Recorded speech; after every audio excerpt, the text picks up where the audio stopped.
ವೀಕ್ಷಕರಿಗೆ ನಾನು ನಿಮ್ಮ ಬಾಹುಬಲಿ ಮಾಡುವ ನಮಸ್ಕಾರಗಳು. ಇವತ್ತಿನ ವಿಡಿಯೋ ಏನಪ್ಪ ಅಂದರೆ ಕಸ್ಟರ್ಡ್ ಪೌಡರ್ ಇಲ್ಲದೆ ತುಂಬ ಸುಲಭವಾಗಿ ಫ್ರೂಟ್ ಕಸ್ಟರ್ಡ್ ಮಾಡುವುದು ಹೇಗೆ ಅಂತ ತಿಳಿಸ್ಕೊಡ್ತೀನಿ. ಹಾಗಿದ್ರೆ ನಮ್ಮ ಚಾನಲ್ಗೆ ಯಾರು ಸಬ್ಸ್ಕ್ರೈಬ್ ಆಗಿಲ್ಲ ಸಬ್ಸ್ಕ್ರೈಬ್ ಮಾಡಿ, ಪಕ್ಕದಲ್ಲಿವರ ಲೈಕ್ ಬಟನ್ ಒತ್ತಿ ಒಂದು ಲೈಕ್ ಕೊಡಿ. ಓಕೆ, ಬನ್ನಿ ಸ್ಟಾರ್ಟ್ ಮಾಡೋಣ. ಆಗಿದ್ರೆ ಮೊದಲಿಗೆ ನಾನು ಒಂದು ಸೇಬು ಮತ್ತು ಒಂದು ಬಾಳೆಹಣ್ಣು ತೊಗೊಂಡಿದ್ದೀನಿ. ಅದರಲ್ಲಿ ಅರ್ಧ ಸೇಬನ್ನು ಹಾಕ್ತಾಯಿದ್ದೀನಿ. ಒಂದೇ ಲೆವೆಲ್ ಆಗಿ ಸೇಬನ್ನು ಕಟ್ ಮಾಡ್ಕೊಳ್ಳಿ. ಲೋನು ಅಲ್ಲ, ಕಡೆ ಹೈಗೂ ಅಲ್ಲ, ಒಂದೇ ಮೀಡಿಯಮ್ ಆಗಿ ಕಟ್ ಮಾಡ್ಕೊಳ್ಳಿ. ಹಾಗಿದ್ರೆ ಫ್ಲೇವರ್ ಚೆನ್ನಾಗಿ ಬರುತ್ತೆ. ನೆಕ್ಸ್ಟು ಬಂದುಬಿಟ್ಟು ನಾನು ಬಾಳೆಹಣ್ಣು ತೊಗೊತಿದ್ದೀನಿ. ಬಾಳೆಹಣ್ಣಲ್ಲಿ ಏಲಕ್ಕಿ ಬಾಳೆಹಣ್ಣು ತೊಗೊಂಡ್ರೆ ಇನ್ನೂ ಚೆನ್ನಾಗಿರುತ್ತೆ. ಒಂದರಲ್ಲಿ ನಾನು ಅರ್ಧ ಸೀಳಿ ಅರ್ಧ ಅಂತ ಕಟ್ ಮಾಡ್ಕೊತಾ ಇದ್ದೀನಿ. ಕಟ್ ಮಾಡ್ಕೊಂಡ ತಕ್ಷಣವೇ ನೆಕ್ಸ್ಟ್ ಬಂದುಬಿಟ್ಟು ನಾನು ಬೇಕಾಗಿರುವ ಫ್ರೂಟ್ನ ತೊಗೊಳ್ತಾ ಇದ್ದೀನಿ. ಫ್ರೂಟ್ ನಿಮ್ಗೆ ಯಾವ ಅವೈಲೇಬಲ್ ಇರುತ್ತೆ ಅವೆಲ್ಲ ತೊಗೊಂಡು ಮಿಕ್ಸ್ ಮಾಡ್ಕೊಳ್ಳಿ. ಆಮೇಲೆ ನಾನು ಬಾಳೆಹಣ್ಣು ಸೇಬನ್ನ ಎರಡು ಒಂದು ಬೌಲಲ್ಲಿ ಮಿಕ್ಸ್ ಹಾಕ್ಕೊಂಡು ಅರ್ಧ ಲಿಂಬೆಹಣ್ಣು ಹಿಂಡ್ತಾ ಇದ್ದೀನಿ. ಯಾಕೆಂದರೆ ಅದು ಕಪ್ಪಾಗಬಾರ್ದಂತ ಹಿಂಡ್ತಾ ಇದ್ದೀನಿ. ನೆಕ್ಸ್ಟ್ ಬಂದುಬಿಟ್ಟು ನಾನು ಪಪಾಯನ ಮತ್ತು ದ್ರಾಕ್ಷಿನ ತೊಗೊತಿದ್ದೀನಿ. ಅದು ನಾವು ಬಾಳೆಹಣ್ಣು ಮತ್ತು ಸೇಬು ಯಾವ ಲೆವೆಲ್ ತೊಗೊಂಡಿದ್ದೀವಿ ಆ ಲೆವೆಲಷ್ಟು ಎರಡು ಫ್ರೂಟ್ನ ತೊಗೋಬೇಕಾಗುತ್ತೆ. ಅವನು ನಮಗೆ ಎಷ್ಟು ಬೇಕು ಅಷ್ಟು ಒಂದೇ ಲೆವೆಲಲ್ಲಿ ಹೆಚ್ಕೊಂಡು ತಕ್ಷಣ ಒಂದು ದ್ರಾಕ್ಷಿಯಲ್ಲಿ 2 ಭಾಗ ಮಾತ್ರ ಮಾಡಿ ಮತ್ತು ಅವನ್ನೆರಡೂ ಶೇರ್ ಮಾಡ್ತಾಯಿದ್ದೀನಿ. ಶೇರ್ ಮಾಡಿ ನೆಕ್ಸ್ಟ್ ಇದಕ್ಕೇನು ಲಿಂಬೆಹಣ್ಣು ಬೇಡ. ಮತ್ತು ಇವನ್ನೆಲ್ಲ ಫ್ರೂಟ್ನು ಒಂದರೊಳಗೆ ಹಾಕ್ಕೊಂಡು ನಮಗೆ ಸ್ವೀಟ್ ಜಾಸ್ತಿ ಬೇಕಂದರೆ ನಾವು ಎಲ್ಲ ಚೆನ್ನಾಗಿ ಮಿಕ್ಸ್ ಮಾಡಿಕೊಂಡು, ಸ್ವೀಟ್ ಜಾಸ್ತಿ ಬೇಕಂದರೆ 1 ಕಪ್ನಷ್ಟು ನಾನು ಜೇನುತುಪ್ಪನ ಹಾಕ್ತಾಯಿದ್ದೀನಿ. ಜೇನುತುಪ್ಪ ಹಾಕೋದ್ರಿಂದ ಫ್ಲೇವರ್ ಚೆನ್ನಾಗಿ ಬರುತ್ತೆ ಮತ್ತು ಸ್ವೀಟಾಗಿರುತ್ತೆ. ಅದಕ್ಕೋಸ್ಕರ ನೆಕ್ಸ್ಟು ಇವೆಲ್ಲ ಮಿಕ್ಸ್ ಮಾಡಿದ ತಕ್ಷಣ ಇದನ್ನು ಒಂದು ಅರ್ಧ 30 ನಿಮಿಷ ಫ್ರಿಜ್ನಲ್ಲಿ ಇಡಬೇಕು. ನೆಕ್ಸ್ಟ್ ಮೊದಲಿಗೆ ನಾನು 1.5 ಕಪ್ನಷ್ಟು ಮಿಲ್ಕ್ ಪೌಡ್ರ್ ತೊಗೊಂಡಿದ್ದೀನಿ. ನಾನು ಇಲ್ಲಿ ಮಿಲ್ಕ್ನ ಯೂಸ್ ಮಾಡ್ತಾಯಿಲ್ಲ, ಮಿಲ್ಕ್ ಪೌಡ್ರನ್ನ ಯೂಸ್ ಮಾಡ್ತಾಯಿದ್ದೀನಿ. ಮಿಲ್ಕ್ ಪೌಡ್ರಲ್ಲಿ ನಾನಾ ಥರ ಮಿಲ್ಕ್ ಪೌಡ್ರ್ ಬರುತ್ತೆ. ನಾನು ಯೂಸ್ ಮಾಡ್ತಾ ಇರೋದು ಮೊದಲಿಗೆ ಬಂದುಬಿಟ್ಟು ನಂದಿನಿ ಮಿಲ್ಕ್ ಪೌಡ್ರನ್ನ 1.5 ಕಪ್ನ ಹಾಕ್ತಾಯಿದ್ದೀನಿ.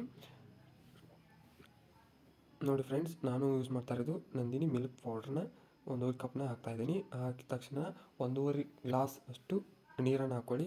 1.5 ಗ್ಲಾಸ್ನಷ್ಟು ನೀರು ಹಾಕ್ಕೊಂಡು ಎರಡು ಈಕ್ವಲ್ ಆಗಿರಬೇಕು. ಇದಕ್ಕೆ ಮಿಕ್ಸ್ ಆಗಲು ಹೊಂದಾಣಿಕೆ ಇರಬೇಕು.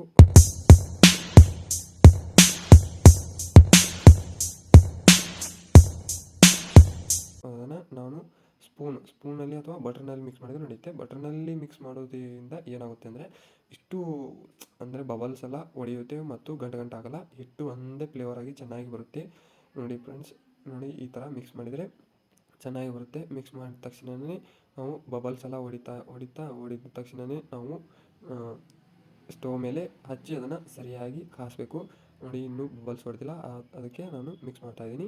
ನೆಕ್ಸ್ಟ್ ಬಂದುಬಿಟ್ಟು ಗ್ಯಾಸ್ನ ಹಚ್ಚಿ ಅದನ್ನು ಸರಿಯಾಗಿ ಮಿಕ್ಸ್ ಮಾಡಬೇಕು.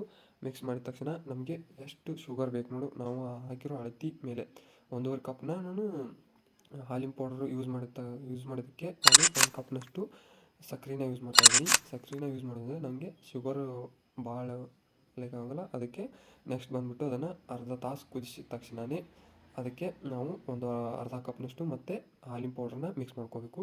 ಮಿಕ್ಸ್ ಮಾಡೋದ್ರಿಂದ ನಾವು ಹಾಲನ್ನು ಹೆಚ್ಚು ಹೊತ್ತು ಕುದಿಸೋದು ಕಮ್ಮಿ ಆಗುತ್ತೆ. ಅದರ ತಕ್ಷಣವೇ ಅದು ನಮಗೆ ಫ್ಲೇವರ್ ಚಲೋ ಕೊಡುತ್ತೆ. ನೆಕ್ಸ್ಟ್ ಬಂದುಬಿಟ್ಟು ನಾನು ಕುದಿಸುವಾಗಲೇ ಈಗ ಫುಡ್ ಕಲರ್ನ ಹಾಕಿದ್ದೀನಿ, ಫುಡ್ ಕಲರ್ ಅಪ್ಲೈ ಮಾಡಿದ್ದೀನಿ. ನೆಕ್ಸ್ಟ್ ಬಂದುಬಿಟ್ಟು ಅದನ್ನು ಚೆನ್ನಾಗಿ ಕುದಿಸ್ಬೇಕು. ಕುದಿಸಿದ ತಕ್ಷಣವೇ ಅದು ನೊರೆ ಬರುತ್ತೆ ಅಲ್ಲ, ಆ ಥರ ಕುದಿಸ್ಬೇಕು. ನೆಕ್ಸ್ಟ್ ಬಂದುಬಿಟ್ಟು ನಾವು ಈ ಥರ ಆಗಿದೆ, ಅದು ಗಂಟೆಲ್ಲ ಆಗಬಾರ್ದು. ನೆಕ್ಸ್ಟ್ ಬಂದುಬಿಟ್ಟು ನಾವೀಗ 4 ಸ್ಪೂನಷ್ಟು ಕಾರ್ನ್ಫ್ಲವರ್ ಹಿಟ್ಟನ್ನ ಹಾಕಬೇಕು. 4 ಸ್ಪೂನಷ್ಟು ಕಾದಾರಿರುವ ಹಾಲಿನಿಂದನೇ ಮಿಕ್ಸ್ ಮಾಡಬೇಕು. ಮಿಕ್ಸ್ ಮಾಡಿ ಅದನ್ನು ಚೆನ್ನಾಗಿ ಅಪ್ಲೈ ಮಾಡಿ ಕುದೀತಿರುವ ಹಾಲಲ್ಲಿ ಹಾಕಬೇಕು. ಅದು ಹಾಕಿ ಬಿಡಬಾರ್ದು, ಹಾಕಿಂದಲೇ ಹಾಗೆ ಮಿಕ್ಸ್ ಮಾಡ್ತಾನೆ ಇರಬೇಕು. ಮಿಕ್ಸ್ ಮಾಡೋದರಿಂದ ಗಂಟಾಗಲ್ಲ ಮತ್ತು ನಮ್ಮ ಫ್ಲೇವರ್ ತಿನ್ನುವ ಫ್ಲೇವರ್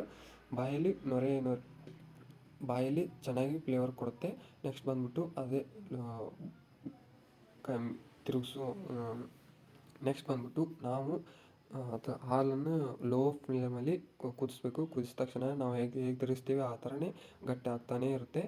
ಭಾಳ ಹೊತ್ತು ಕುದಿಸ್ಬಾರ್ದು, ಹಾಗೆ ಕುದಿಯುವಾಗ ಬಬಲ್ ಹೊಡಿತಿರ್ಬೇಕು. ಆ ಟೈಪ್ ಕುದಿಸಿ ಗಟ್ಟಿ ಅಂದರೆ ಹಿಂಗೆ ಚಂಚ್ ಮೇಲೆ ಬೀಳಿಸಿದರೆ ಅಷ್ಟೇ ತಾನೇ ಬೀಳಬೇಕು. ನೋಡಿ ಫ್ರೆಂಡ್ಸ್, ನಾನು ಫ್ಲೇವರ್ ತೋರಿಸ್ತಾ ಇದ್ದೀನಿ, ಆ ಥರನೇ ಮಾಡಿ. ನೆಕ್ಸ್ಟ್ ಬಂದುಬಿಟ್ಟು ಅದನ್ನು ಫ್ರಿಜ್ನಲ್ಲಿ ಆರಕ್ಕೆ ಇಡಬೇಕು. ಆರಕ್ಕೆ ಇಟ್ಟ ತಕ್ಷಣವೇ ಒಂದು 3/4 ಗಂಟೆ ಅಷ್ಟು ಫ್ರಿಜ್ನಲ್ಲಿ ಅಥವಾ ಹಾಗೆ ಹೊರಗೆ ಇಟ್ಟರೆ ನಡೆಯುತ್ತೆ. ನೆಕ್ಸ್ಟ್ ಬಂದುಬಿಟ್ಟು ಅದನ್ನು ತಣ್ಣಗಾದ ತಕ್ಷಣವೇ ನಾವು ಮಿಕ್ಸಿ ಜಾರಲ್ಲಿ ರುಬ್ಕೋಬೇಕು. ಯಾಕಂದರೆ ಗಂಟಾಗಿರುತ್ತೆ ಅಲ್ವಾ, ಆದ ತಕ್ಷಣ ಅದಕ್ಕೆ ನಮಗೆ ಮೀಡಿಯಮ್ ಬೇಕಂದರೆ ಹಾಗೆ ರುಬ್ಕೋಬೇಕು.